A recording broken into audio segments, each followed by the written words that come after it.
Welcome to Soul Spirit Stories, where emotions speak louder than words, where every tale carries a heartbeat, and where kindness still exists in the most unexpected corners of the world. If you believe that love and compassion can change lives, stay with us till the very end of this story. Because today, we'll tell you about a young girl who couldn't hear the world around her, yet her silence spoke volumes. It was a cold, quiet evening in New York City.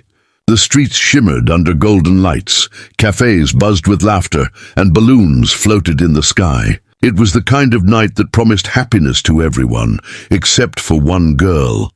Inside a luxurious but lonely mansion on the edge of the city sat a young woman named Amelia. She had just turned 19, the daughter of one of the city's most successful businessmen, Mr. Richard Clark. Amelia had everything money could buy: a house with marble floors, a garden with roses from Italy, even a grand piano in her room that she could feel but not hear.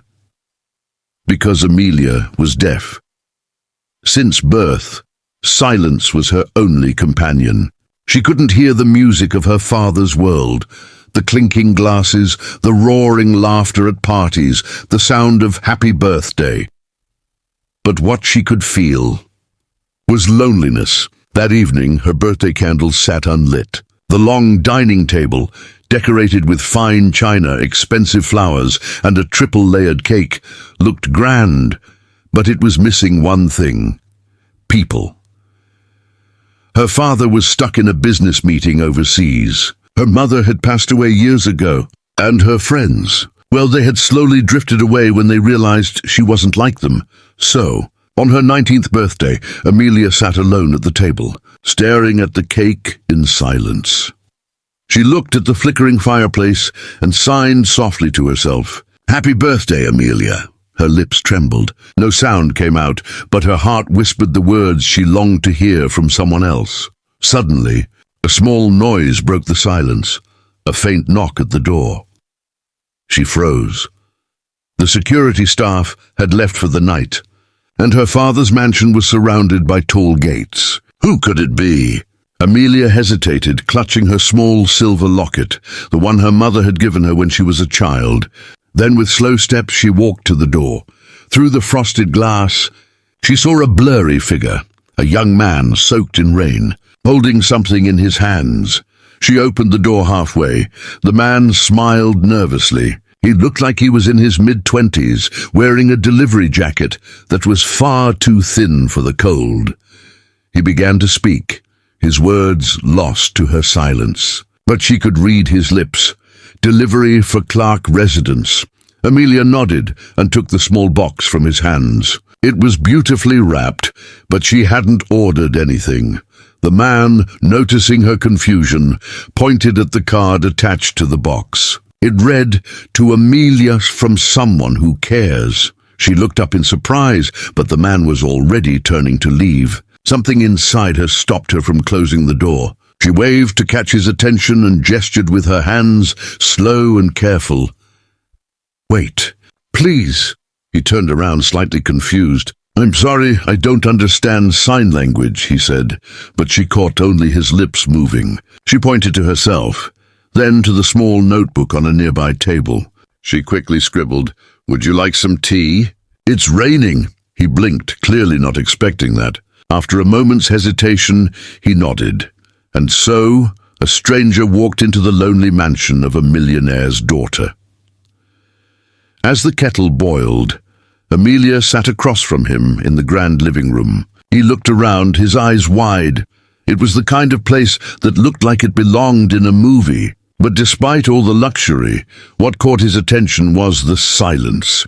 He wrote something on a napkin and slid it toward her. "I'm Ethan. Sorry if I disturbed you. The delivery got mixed up at the shop, but I can stay till the rain stops." She smiled softly and wrote back, "I'm Amelia. You didn't disturb me. It's nice to have someone here." They began to talk, not with words, but with pen and paper. It was clumsy and slow, but genuine. Amelia learned that Ethan worked for a small flower shop. He had dreams of opening his own someday, but struggled to make ends meet. Ethan learned that Amelia, despite her father's wealth, lived most of her life in silence and isolation. The two laughed, her through gestures, him through quiet smiles. For the first time in years, Amelia didn't feel like an outsider in her own home. Then Ethan noticed the unlit birthday candles on the table. He pointed at them and wrote, "It's your birthday?" She nodded shyly. Without saying another word, he took a match from his pocket used for lighting delivery candles and lit each candle one by one. The room glowed softly. He gestured, "Make a wish." She closed her eyes, her heart trembling. In the silence of her world, she wished to not be alone again. When she opened her eyes, Ethan clapped softly, smiling. She giggled and signed, "Thank you." Then she picked up her notebook again and wrote, "You made this birthday special. You're the first person who stayed." Ethan looked at her words for a long moment before replying, "Maybe silence isn't so bad when you're with the right person."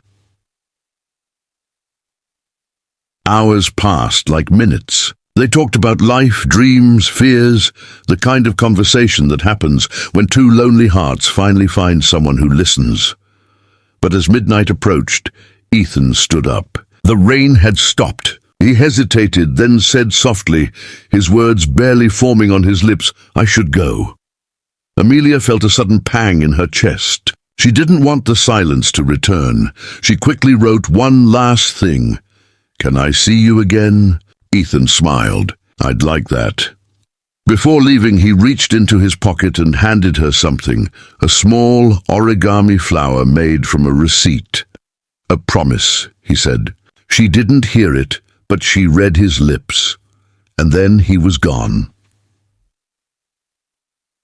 The next morning, Amelia sat by the window, holding the paper flower. She couldn't stop smiling. For the first time in years, she looked forward to tomorrow. Days turned into weeks. Every Friday evening, Ethan came by, sometimes to deliver flowers, sometimes just to share tea. He began to learn sign language, practicing slowly, one gesture at a time, and Amelia taught him, patiently, laughing at his mistakes, cheering for his progress. Their friendship blossomed quietly, like a secret garden hidden from the world. One day, Ethan arrived with something special, a bouquet of lilies and a small card. Amelia opened it and read, "To my favorite person, who taught me that silence can be beautiful." Her eyes filled with tears. She signed slowly, "And you taught me that kindness has a voice louder than words." He smiled, then gestured something new. "Happy birthday, early." She looked confused. It wasn't her birthday. Ethan pointed toward the piano in the corner and said, "I have a surprise." He walked over, sat at the piano and began to play. The notes filled the room, but Amelia couldn't hear them. Still, she could feel them. Through the vibrations, through the rhythm that trembled in her heart.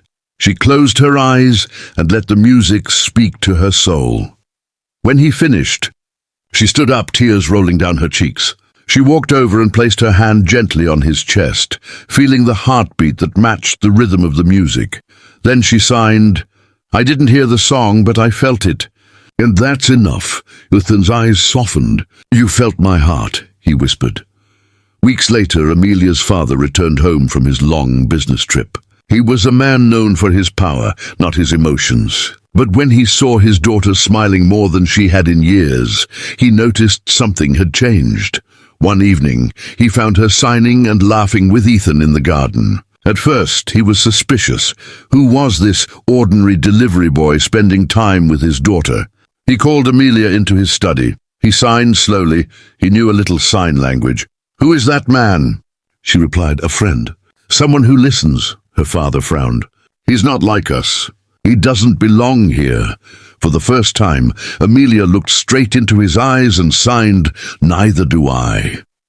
The words struck him. For years, he had surrounded his daughter with luxury, but not love. He realized she had been living in silence, not just from sound, but from connection. That night, he watched from the window as Amelia and Ethan released paper lanterns into the sky. Her laughter, silent, pure, radiant, lit up the darkness. And for the first time, He understood what she had been missing. Months later, on Amelia's 20th birthday, her father decided to do something different. He told his assistants to cancel all meetings, all parties. That evening, he set up the garden with candles, soft lights, and flowers from Ethan's shop.